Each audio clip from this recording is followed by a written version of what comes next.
This is the Bottom Line Sports Show with Gerald Brown and Rick Mahorn.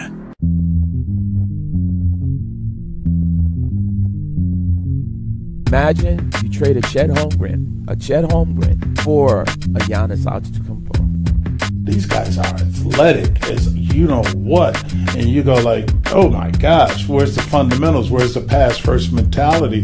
That's not in the league anymore. And now here's your host, Gerald Brown and Rick Mahorn. What's going on, everybody? Back again for another episode of the Bottom Line Sports Show. Gerald Brown here, momentarily waiting for the man of the hour, too sweet to be sour, pause, Rick Mahorn. Make sure that you hit us up on that subscribe button. Subscribe to the Bottom Line Sports Show. Dynamic show, as always, on tap this evening. And again, make sure you get the comments. You listen to it live. If you're watching it live, hit us up in the chat. Definitely have any questions or something like that, feel free to chime on in because it's been a lot going on in the world of sports. And as I said before, do yourself a favor, hit that subscribe button and make sure you join the conversation and definitely stay with the Bottom Line Sports Show. So college basketball is over. College football, is over. And the biggest thing is, wow. College football. This is my, I guess, my acknowledgement. College football playoffs work this year. And believe it or not, the NIL is the best thing that could have happened to college football. Now, I'm saying college football instead of college basketball because college football has really shown that, first and foremost, that is the engine that drives the bus for college sports. It's not college basketball, it's college football. And when it comes to this NIL collective money, it clearly shows that, look, for a school like Indiana, which has been known as a predominantly basketball school, they are now considered a football school. In 2 years of Kirk Signetti taking over that program, you win a national championship and go undefeated is incredible. But let's not forget the overriding thing is money. Cash is king. Money will work for you and make it happen. And here he is, the one and only, Mr. Rick Mahorn. What up, Rick? Oh, man, what's going on, G? Hey, man. Hey, I can't call it, man. Hey, I was just talking about that big game in college football. Hey, man, I say the NIL has helped college football because it's regulated. The fact is, if you got the money to spend, you're going to be in a space where you know what? You have a chance to win. Well, if you got the money, a lot of the schools that don't have the money ain't going to prosper. You know, it's going to be basically the bigger schools pillaging everybody else. I mean, if they like what you got, they're going to give them some money. And the money is what everybody looks at. But I like the coaches that, you know, they make sure that they wear a uniform as a team because, you know, sometimes guys can be a little flamboyant, as you know, Gerald. You like to be flamboyant, wearing all your good gear and stuff. So it's something that I think that, hey, if for football it's great, but for the small schools, that's the thing that hurts a lot because a lot of the smaller schools don't have that kind of money. Well, I mean, if you're going to talk about being at the top of that food chain and talking about playing college football and being a part of the college football playoffs, you got to have the money. You got to pay. You got to pay to play. That's plain and simple. And I understand that. I wish I was young again. Maybe I'd have got more money when I played, and instead of playing in the NBA. You made the right decision because you couldn't have played no football. You couldn't have done that. No. Oh, I could play. Gerald, don't get it twisted now. No, just because you got a head like a helmet don't mean that you could have played football. You could have stopped. You could have plugged up some holes with that nose too. So don't start. See, there you go. You better stop putting that dye in your head. You think ain't no dye in my head. You a damn lie. You putting that dye in your head. We just played Jaylen Brown. He didn't have any left. Why you starting on him? Oh.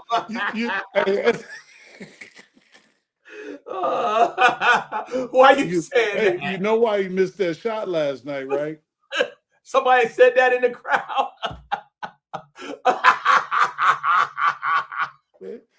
I'm done. I'm done with you, Gerald. We just arrived down here in the beautiful Oh, city of New Orleans, and I ain't even unpacked. I came straight to the room just so I could talk to you, G. You know how we do on our shows. yeah, yeah. Get back. Hey, you don't listen. Defense.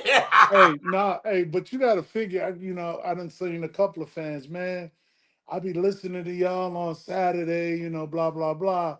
And I said, we ain't on there no more. He said, well, I'm changing my prescription. Mm, So I mean, or a subscription, yeah, and I feel, hey, but we still have this network right now. We gonna do our yes, things, but you're talking about college football, which I think is it's nice to see an undefeated. Indiana's probably the only school that's had undefeated basketball seasons and win a championship, and now they got an undefeated football season to go with that. And I looking at Isaiah online and talking, oh, the Hoosiers. I said, y'all known for basketball.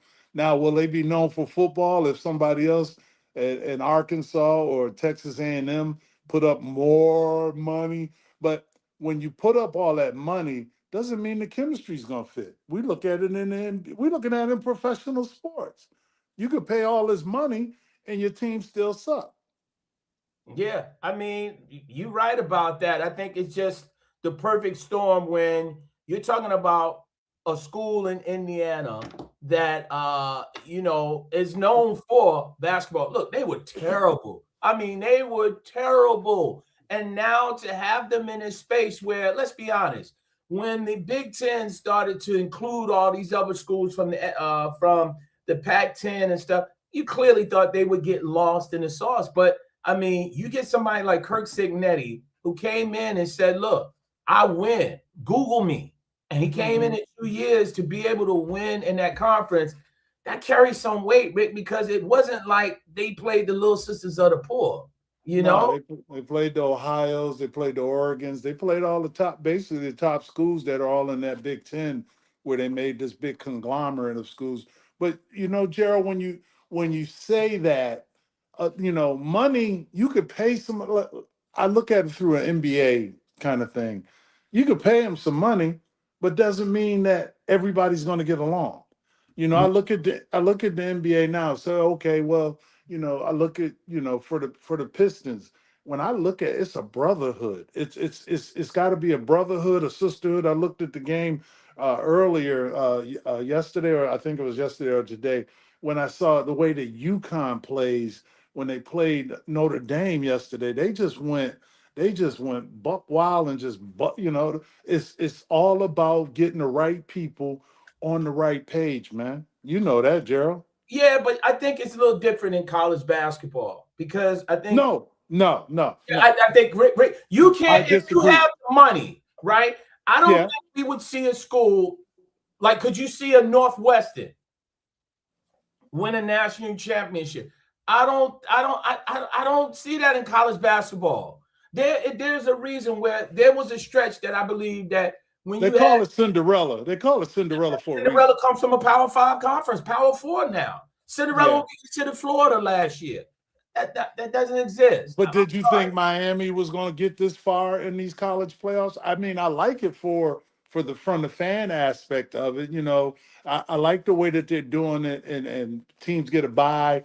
It gives you some kind of semblance that you really worked hard that year.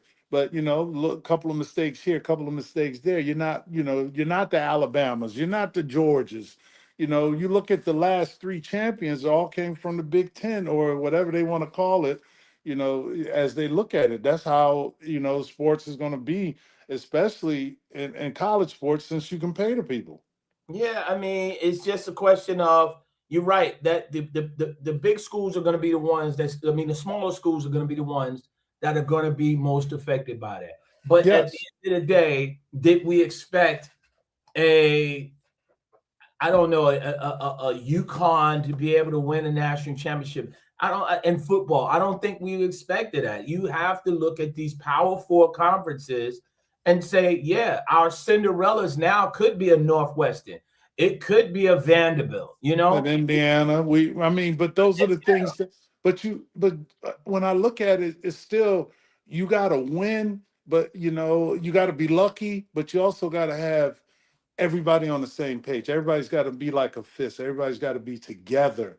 And if they're not all together, where, you know, especially in team sports, you know, they always pick the goats. You know, they say, you know, the Michaels, the Magics, and the Birds, but you got to have those other pieces around them to create that goat type atmosphere. And I look at it when you this is when I think about team sports, I think that it takes a team.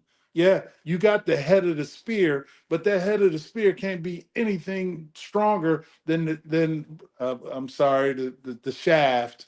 And you go, okay, well, if it wasn't for these group of guys, I wouldn't be here. You know what I mean? Yeah, no, I definitely understand that. It takes a lot, and you're right.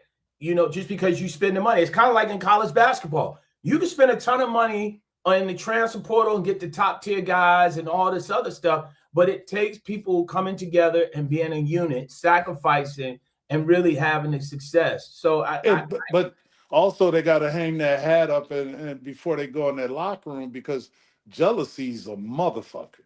mhm. Jealousy, we see it where people gonna hate on you just because, oh yeah, you make all that money, but you suck. You know, but your team sucks. I mean, I look at the Clippers. All of a sudden you say, okay, Kawhi Leonard and James Harden, they're making all that money, but when they started the season, they sucked. But right now, they doing their thing. They winning and you go like, well, damn, where did this come from? All of a sudden, you're changing your whole aspect and your whole look. But it's like we create as human beings. We create, oh, Giannis shouldn't be here, or they should trade him to go there. I mean, you don't know. We don't know. It's, you know, what's going to happen is going to happen. I look at the OKC Thunder and they play and they got players that are hurt, but they got people who's stepping up. So I look at professional sports as a commitment to do your job. Like for us, you said 7 o'clock. I said, you know, I'm traveling, but you know, once I get because of the time difference, I said once I get there, I'm on. Like Right. because we're a team, and if I couldn't get on, I tell you, gee, I can't. You know, I'm doing this, and this.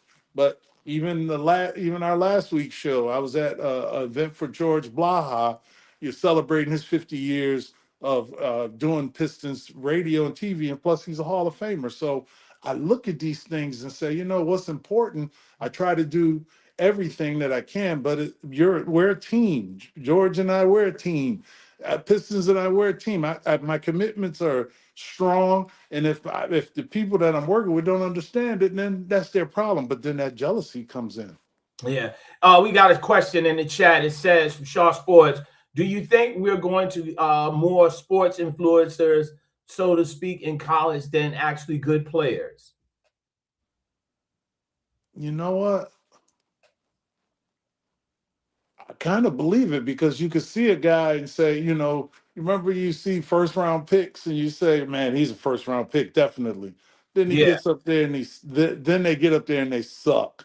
And so that from the college aspect, I like to see somebody that's really grimy, that wants to play that position hard and elevate his teammates. That's to elevate their teammates, not saying just men, but women as well. Elevate your teammates to make it a team, a unit. So I look at that and say, you know, yeah, it can be happening, but you can give this guy 2 million and this other guy.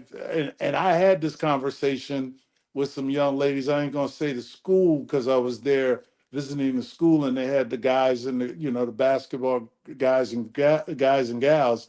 And I'm sitting there going like, and one of them asked me, said, well, why do women don't get paid like the guys? I said, you know, it's hard that in especially in college sports, you're not gonna have unless you're UConn, Notre Dame, or you know the bigger schools that have you know that kind of popularity that won some chips and stuff. You're not going to get your ticket prices are not going to get up there where you need them to be to pay, you know, to give these young ladies what they deserve. So I look at it, and that's kind of you know it's kind of haterade right there.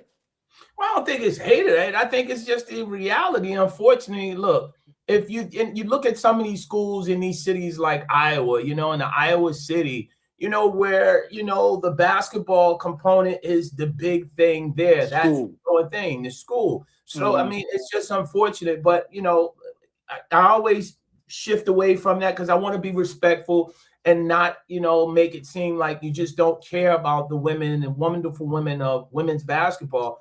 The biggest What? argument has always been on the WNBA side, and Yeah, people say pay them, but you got to understand, people want them to get paid. You got to go to the games. If people were going exactly. to the game and supporting the product, then it would be enough of revenue generator that the league would say, okay, fine. That just happened a couple of years ago with Caitlin Clark and Angel Reese and that explosion.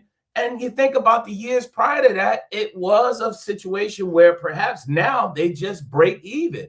But I think Well, still in all, it's on the right path. it But is. you can't compare it to the NBA game because the game has what 75 years. They have 50 years at least, 50 years head start on the WNBA. So people scream about pay them, pay them, pay them. Well, where are they getting the money from if people are not going out to support the team? Not only that, it's also about the marketing aspect of it, and it's also about the TV revenue to share. I look at I look at it from 3 channels or 4 channels when I grew up to 600 channels and different streaming networks and things like we're doing right now. I like, it's great that you have this opportunity of the internet and everybody looks at their phones where you can keep in constant communication. So I look at that and say, well, how could we generate income off of that? So that's why you have the Caitlin Clarks and the Angel Reeses and all the lovely ladies of the WNBA that get out there. They want to hoop too, but they also want to get paid. So I mean, that's where the advertising dollars come from. Yeah, we get ready to have in about another 5 minutes or so. Robert Turbin, Super Bowl champion. Going to talk about this conference championships that's coming up. But you touched on some with the basketball, and I always like to pick your brain and stuff like that. And Rick, I'll just put it up on the screen. What's wrong with the Knicks? They were supposed to be the team with the Detroit Pistons. That the Pistons and the Knicks gave us a great, great performance last year. Those were supposed to be the teams that would step up and be perhaps fighting and vying to represent the Eastern Conference in the NBA Finals. Thus far, it's been a different story. The Pistons have continued to ascend where the Knicks have continued to descend. And I literally look back and I say, more than ever, the turning point perhaps could start with that big, big matchup in Detroit against the Pistons. Seems like the Knicks haven't been the same since then. Well, I mean, of course, Jalen Brunson is the tip of the spear there, and the fact is, and you know what, I love the way that Tibbs, when you look at the comparison to Tibbs and also Mike Brown, one's a grinder, one's a guy that tries to let's do this, let's do that. Sometimes your team is not made up to have that defensive mindset. A lot of times you could be a nice guy, but you can also be an asshole. And I think they get, a lot of times when you look at players, they're used to a certain way. I mean, I look at it for myself. I look at it when I'm in therapy, and the young lady say, "Well, how does that feel?" I said, "I don't like that. I like for you to tell me this is what you got to do." So it's more like, okay, demanding for them. Are the Knicks? I mean, they might need you, Gerald, be that ball boy back in the day, Now, I ain't doing no ball boy no more. no, but I look at the Knicks and they have components there. It's just that, like we were talking, it's like who's sacrificing what. Let me ask Jalen Brunson is he's the all-star. you. So, Yeah. but then you look at, do you just want to be there? Are you happy to be a Nick? A lot of times guys are just happy to make the team. But when I look at OKC and I look at the Pistons, and they're very young, but they're hungry. It's got to be a hunger to say, I want to win every damn game. Karl Anthony Towns, how much would he benefit if he played on that Bad Boys Pistons team if he had a Rick Mahorn around him and a James Buddha Edwards, how much Karl Anthony Towns would benefit and having a veteran's presence and someone that's possibly playing a position that's similar to what he plays. Well, I'll tell you right now, and I don't look at it, I look at it from the point of a Rasheed Wallace. Rasheed Wallace, we had, I've known Rasheed and Kobe, and then when I was in Philly, and Rasheed was one of them guys that had a hunger. Would he have started like, like myself?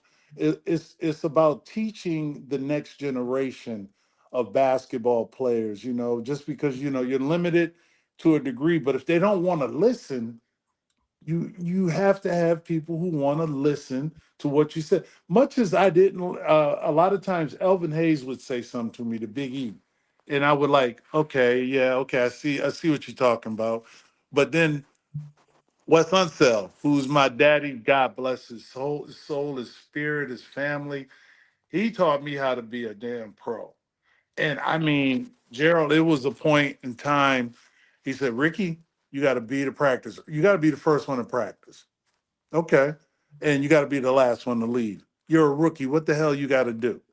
And the fact is, to have that tutorship or that foundation of someone teaching me about what the NBA is about. If we had a Karl Anthony Towns, he'd have been like a John Sally, a Dennis Rodman, someone that wanted to be, that we would beat up in practice, and he wanted to beat us up, go at us even further. I mean, guys like Jim Jones, I look at him, I still call him Pop till this day, that taught me how to be that the professional I was, that would keep me focused in on what's more than basketball. What's his name? What's his name? You don't call him I call him the Crusher. the Crusher. The Crusher.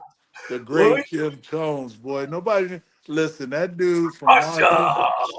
Marquette, from Marquette. Oh my gosh, the Crusher was nice, man. He was Yeah. nice. He Well, was you know what? nice. We got another brother that's nice, man. Super Bowl champion. You know what? We just coming off What Super Bowl? With the Seattle Seahawks. Come on, man. Man, we Come whooped on, them. man. Come on, We man. whooped. We whooped them just when they had a coach to tell them instead of running the ball, they want to pass. Well, you know Anyway, what? go ahead, man. Let's bring on his brother, Super Bowl champion, Mr. Robert Turbin, joining us here on the Bottom Line Sports Show. What up, Rob? How you doing, man? Man, you ain't have to bring up such sour memories right off the top. You know what I'm saying? That's Rick Mahorn. You know what I mean? That's Rick Mahorn. That's the bad boy. Game and everything right now, man. You over here bringing up sore spot. Man, I'm sorry. We just got 6. That's all. I wanted 7, and I'm hoping we get 7 again this year. But you know what? That was a hell of you're a hell of a player, man. I ain't messing with you, dog. You good with me, but Gerald Brown, you suck. Shut up, Rick, and stop shaving your mustache. You old goat sitting up there lying about that, putting that dye in your hair, talking about I got dye. That ain't got no dye in my head. Yeah, you a damn lie, Rick. You lie like a damn brother on the floor. Hey, look, I'm sorry, Rob. I'm sorry. Hey, T, look at his hairline. He's only 20. That's curls. That's Albie Shore curls. You see that? That's that Albie Shore curls. You just mad about that. Come on, man. Let's go on off of that, man. Robert, hey, thanks again for joining us, man. No, forget that. We got to finish this little spat. You lucky the numbers over your head so I can really see your ears. Your hairline way back. Chris Berman was looking for you. All right, I'm sorry, T. Robert, man, you done made the man sit back. Hey, Rob, hey, appreciate you joining us, man. When you look at these divisional rounds and stuff like that, man, Seattle really did a great job, man, in terms of the way they performed. How big and how important was it for that team to come out in the beginning and just take San Francisco right out the game from the beginning? Man, it was important because you always want to get off to a fast start, especially when you're at the crib. And when you're playing behind the 12s like that, you know they're going to go crazy. I was talking to somebody who was there for the first time, a guy named Jake Hayden. I do television with him here in Sacramento, CBS Channel 13. We'll do some post-game stuff on Sundays and rap about 49ers, Raiders, because that's the market here, but then we'll get around the league. And so Jake, he hit me up. You know, CBS was sending him out to the game. And he hit me up. You know, he wanted to ask about Seattle, some restaurants and things of that nature, right? But he also wanted to know about, you know, the stadium. Is it really what they say it is? You know? And I told him, I said, man, you gonna see. You know, you gonna see. Because listen, I kid you guys not. You could be sitting right next to somebody on the sideline, okay? And you gotta yell at him. Wow. Just so he can still hear you when the crowd going crazy. And so he hit me up, man, after Shaheed took that thing to the house on the opening kickoff. He said, man, the stadium literally, you could feel it shaking. And I said, I know what it's like. So it's important to get off to a fast start, man, because then the fans get behind it. And once the fans kind of get behind it and they're able to have a little bit of input and impact in the game, it can turn into a waterfall the way it did. Yeah, well, I'll tell you, this is, you know, I'm looking forward to this game with them and the Rams. I think that's just going to be the ultimate matchup. These two teams, boy. I mean, Matthew Stafford and that group and Nakua. I look at it and say, you know, James Edwards, Buddha's a personal friend of mine. So me and him, we go. He's the Seattle. He's from Seattle.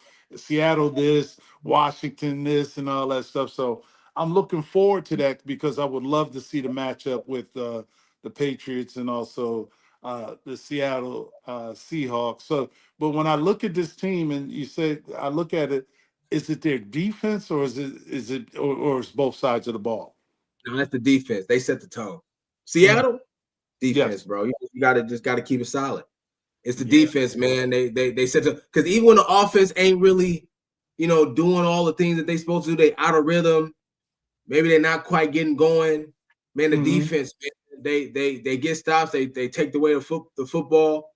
The most impressive thing about the defense is how disciplined they are. And always, this is how I explain how they play defense. They play defense like they at practice. You know how in practice, you practice is divided up into reps. Okay, first team on the field.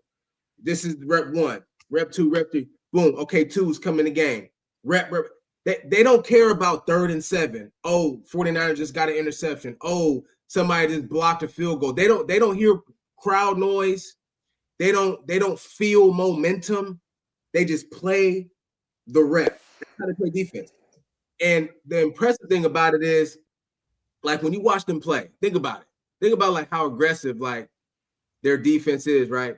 But you don't see roughing the passer penalties. You don't see holding in the secondary. You don't see pass interference, hands to the face. All the common injuries that you would see from aggressive players who play on an aggressive defense don't happen a lot with Seattle.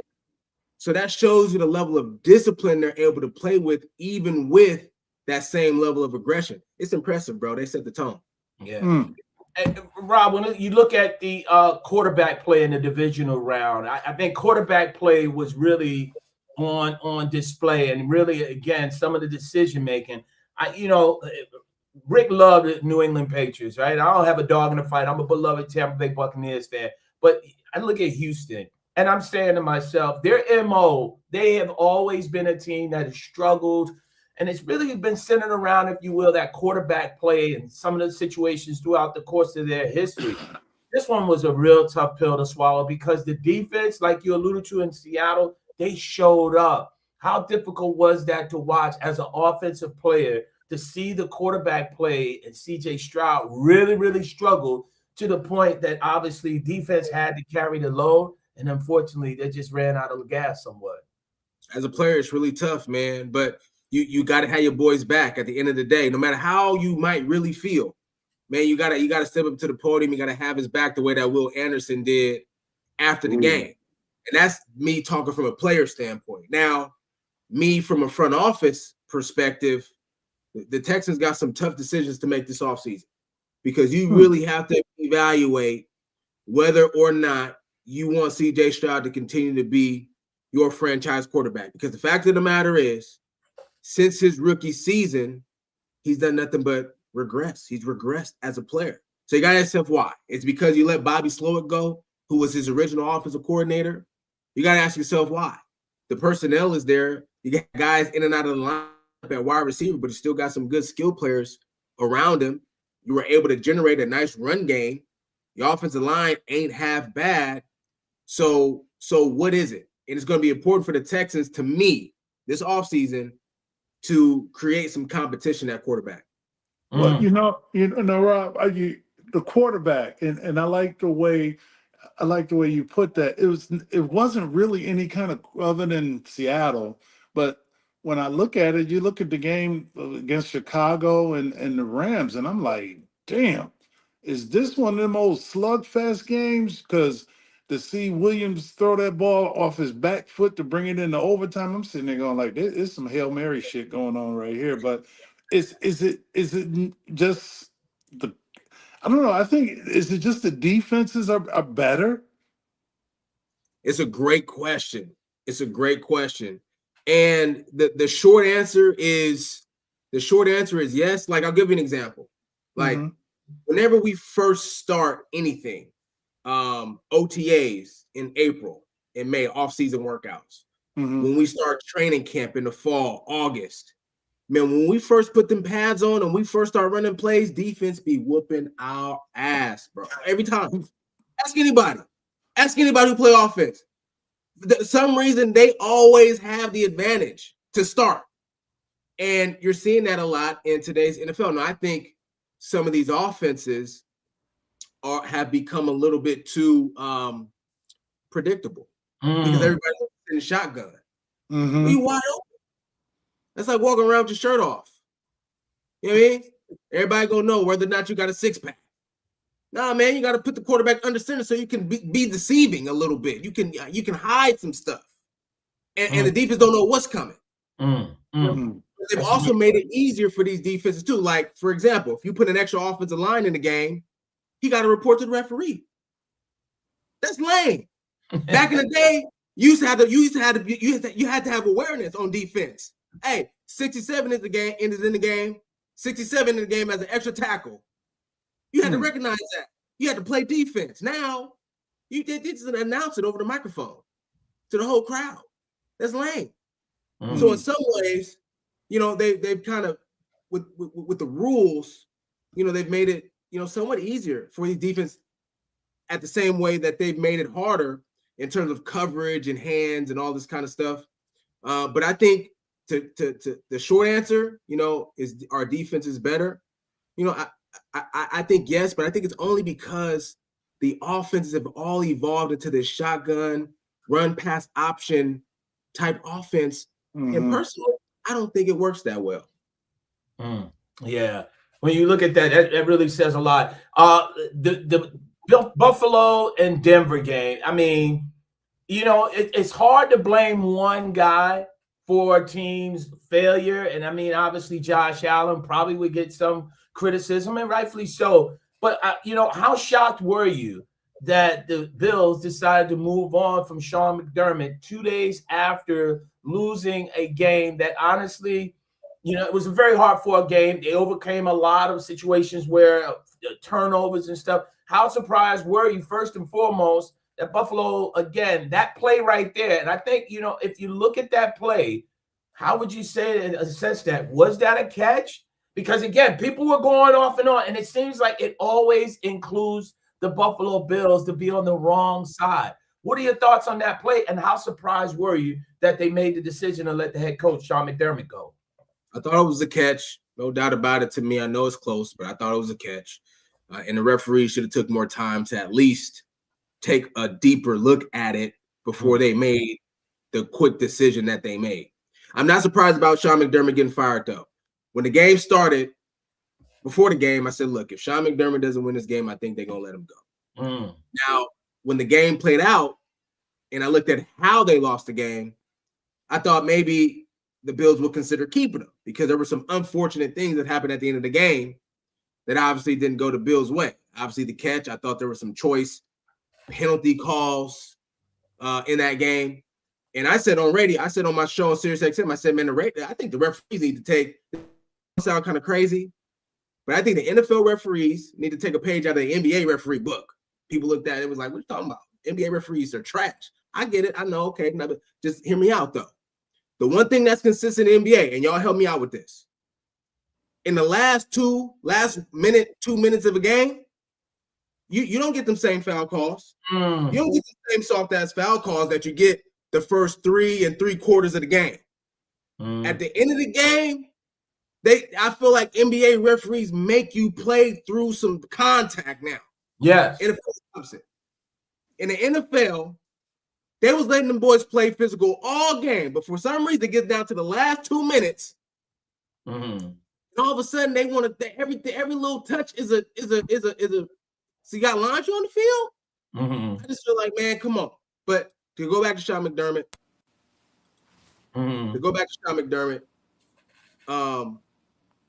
it was time for a transition. If you look at how the players reacted after the game, you saw the emotions, right?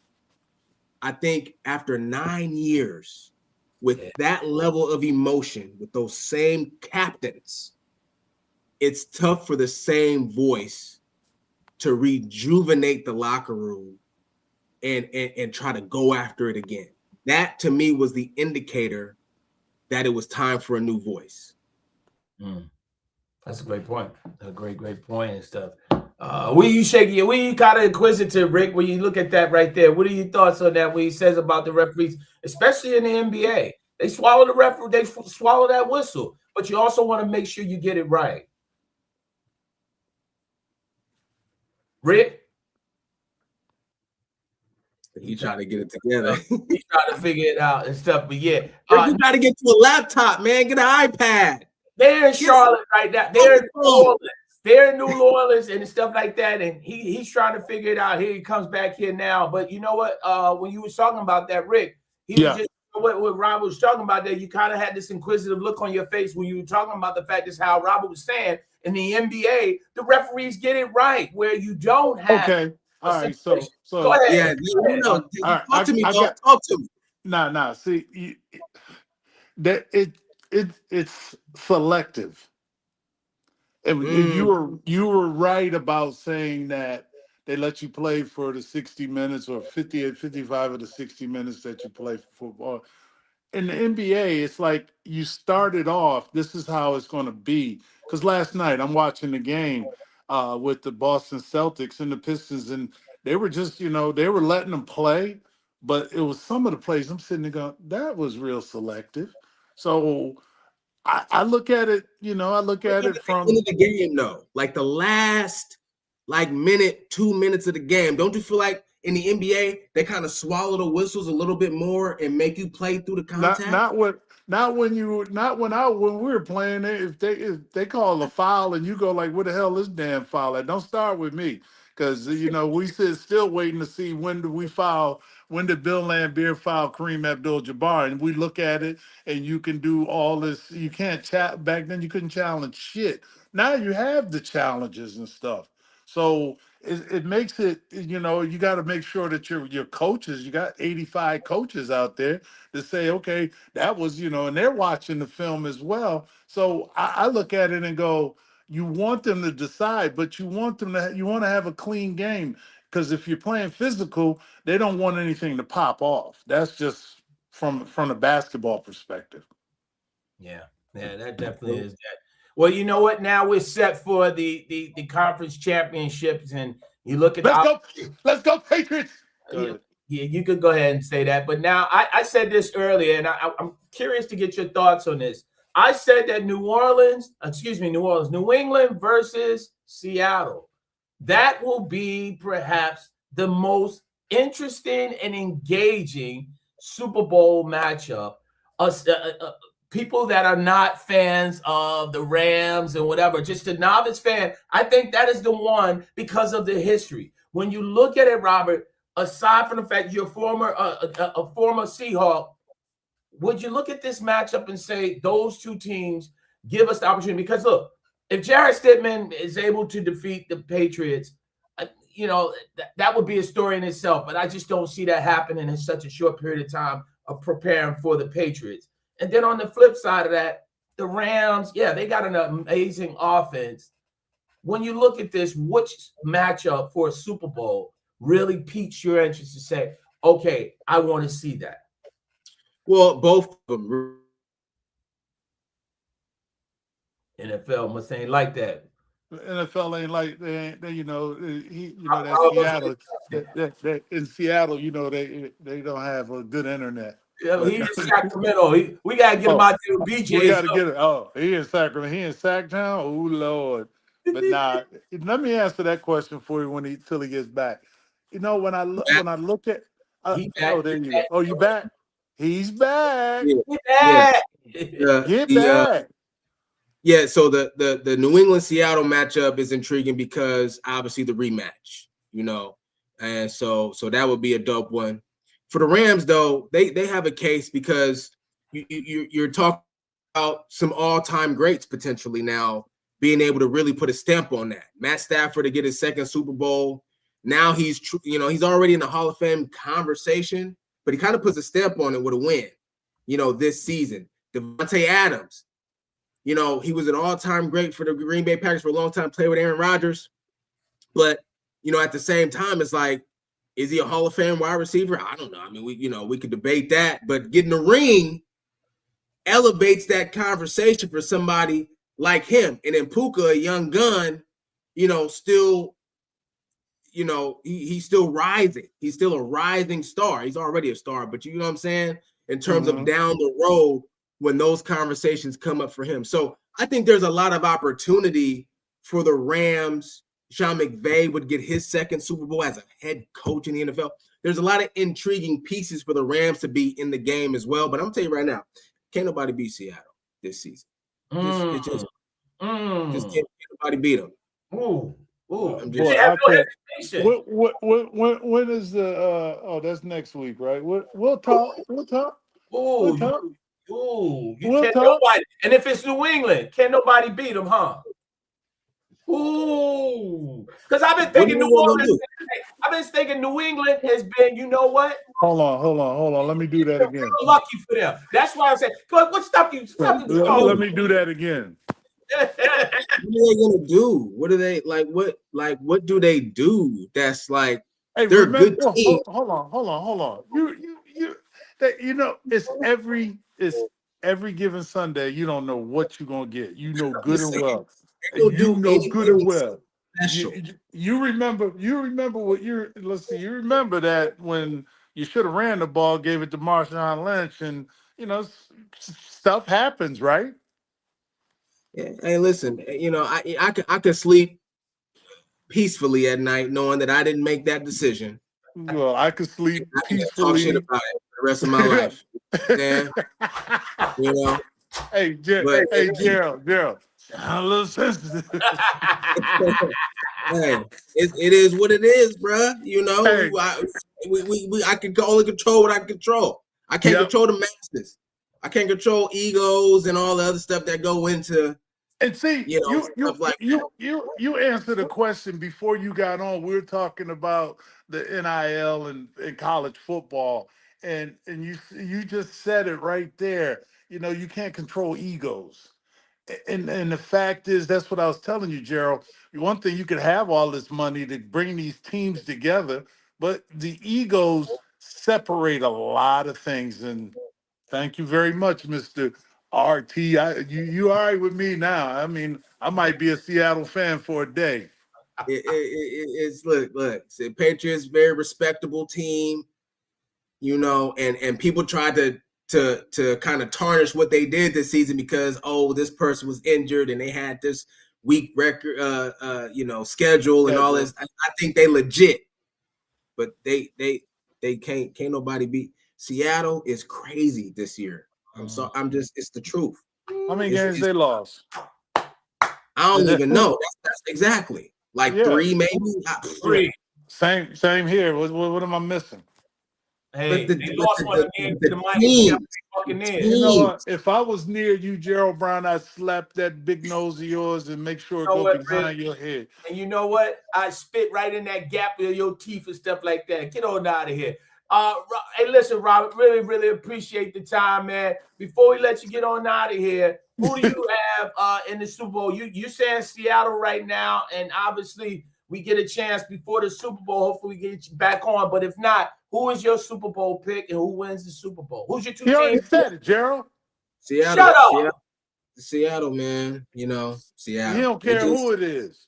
They just, and it's not because, and let me tell y'all something. It's not because I played for the team. I want y'all to know. No, up I understand. until basically the end of the season, I kept saying that Seattle was the third best team in the NFC West. I kept saying that all the way up until they played the Rams the second time. Facts. And then, excuse me, the Rams the second time. Then I was like, oh, but it was a close game. And then they beat the 49ers in week 18 to finish the season. That's when I finally got on, the train and said, they're the number one seed for a reason. This team is serious, dog. There's three types of teams that make the playoffs, y'all, and I'll let y'all go after this. Frauds, okay, like Tampa Bay, Carolina, Thank you. Houston, yeah, but there's teams that are legit but not quite ready yet, like the Jags. Oh, yeah. You know what I'm saying? Like they're good team, not quite ready to take that. And then there's the ones that are true, like this is for real. They're for real. The Broncos proved that with Bo Nix because we all had question marks about them, and the Seahawks proved it, man. They are for real. Yeah. All right. Well, they got to play the game. They got to play the game. Hey, Robert, we got a question that was in the chat and stuff. What do you questions from Shaw Sports? What does the NFL want to see for ratings?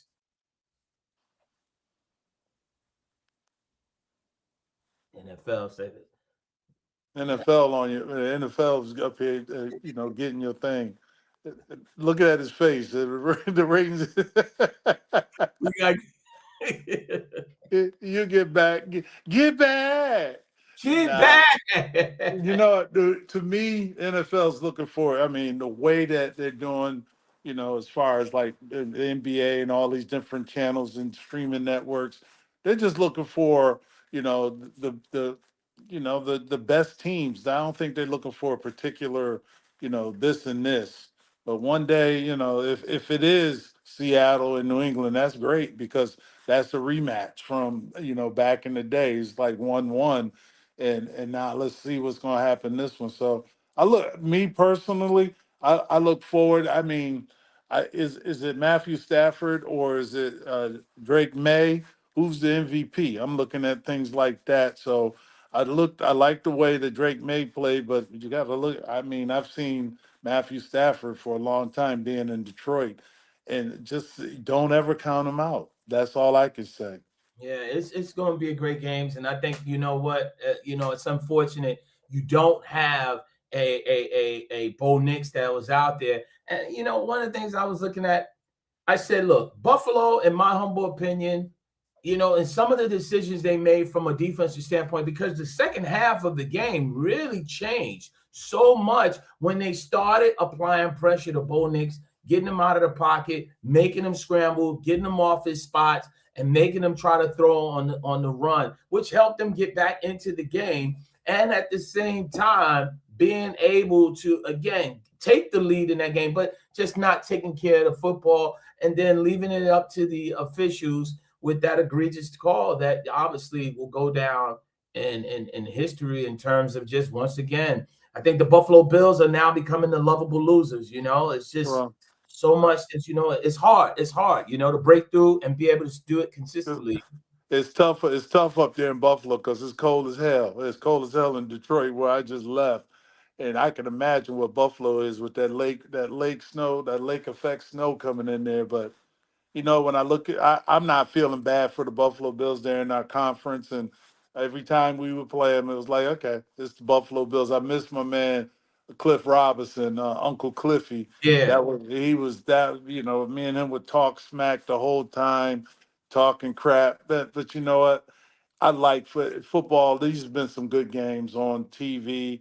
The ratings to me have been, outstanding. The way that they these players get out there and perform. That's why I said these defensive matchups are like, ooh, with Seattle, they're a great defensive team, but you got the Rams, who's a great offensive team. You got the number one, and they're both number one in both of their, different things. So I just think whoever makes a mistake, even though Seattle is so disciplined, just like Robert was saying, they're disciplined, but any given Sunday, you don't know what the hell's going to happen, right?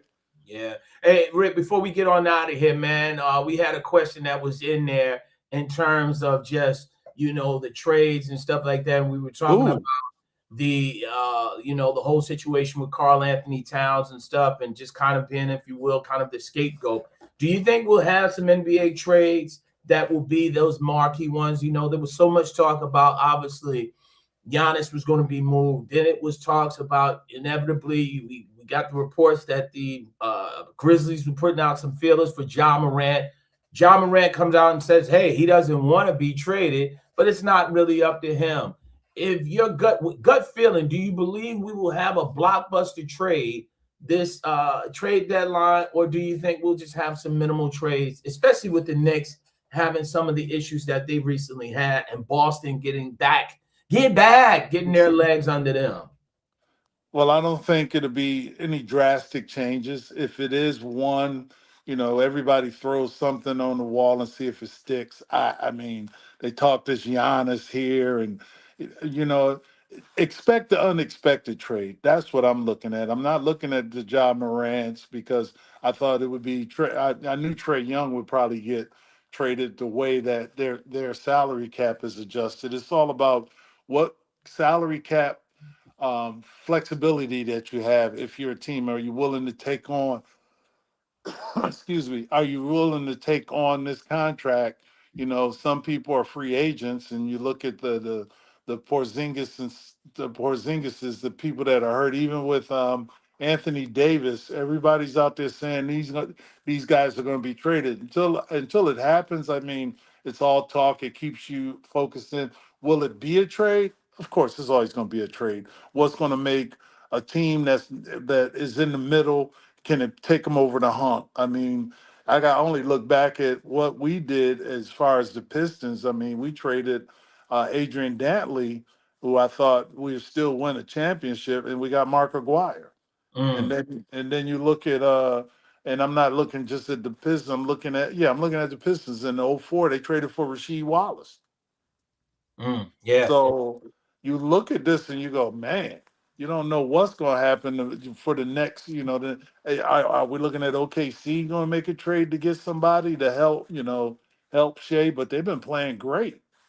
Yeah, I don't think you need to do that. And I think clearly if you do that, that's just kind of in a sense you're adding, what I'm saying, when you don't really need to add and stuff like that at all. So Rick, you know what? Next week, actually this week, you have what's his face coming to the Sacramento Kings, coming to the Motor City. When they win. Yeah, I'll see BJ, Yeah. make sure I get him some hair extensions, but no, no, Hip BJ, up. no, that's my man, BJ Armstrong. That's my man. That's that Detroit love. When I look at the way the Pistons are playing and that game last night, it was kind of a playoff atmosphere, and I mean nobody wanted to lose, and the Pistons didn't turn the ball over. It was great game, especially for the fans. They really got hyped up in it, especially I don't like Boston anyway, but I look at it saying that the Pistons protected home, and we've been on the road, but they would protect at home. That's what you want to do. You want to have a good record at home, and then you want to have the best record into going into the playoffs. Yeah. So definitely BJ and them come to you guys, and then they head to New York. And definitely what we'll do is next week we'll be off and stuff, but we'll come back because you guys will be out on the road. Get back, but we'll be back February 4th because you guys play against Denver at home, and we'll be off the next day after that. So definitely we'll be able to do something there. But look for us February 4th. We'll be back in action and right back up there and having a good time to let y'all know exactly what's going on. So look for us February 4th. And we'll be ready to make our Super Bowl picks, predictions. We'll know who's in the Super Bowl. Patriots, baby, but go ahead. Yeah, Patriots. I'm pulling for the Patriots. No, you're not. Don't you? I don't like. See, because you know your name's Slep Rock. You one of them. Yeah, there you go. Putting the mojo juju on there. Man, get out of here. Look at you. Go ahead, stop digging in your nose with them fat fingers. That about wraps up the show. Here's Rick Mahorn. Hey, Rick, love you, man. Be safe out there. Get that W out there in New Orleans. Enjoy it, man, and keep your big ass in that room. Oh, yeah, you think, look. I ain't going nowhere. I'm right about to turn the TV on. Ain't got to listen to your voice no more. But now, you know I love you, man. And I love the fans out there. And make sure you fans get back. Make sure you subscribe to the show. For Rick Mahorn, I'm Gerald Brown. Bottom Line Sports Show is out. What do we say? No. What do we say? Peace.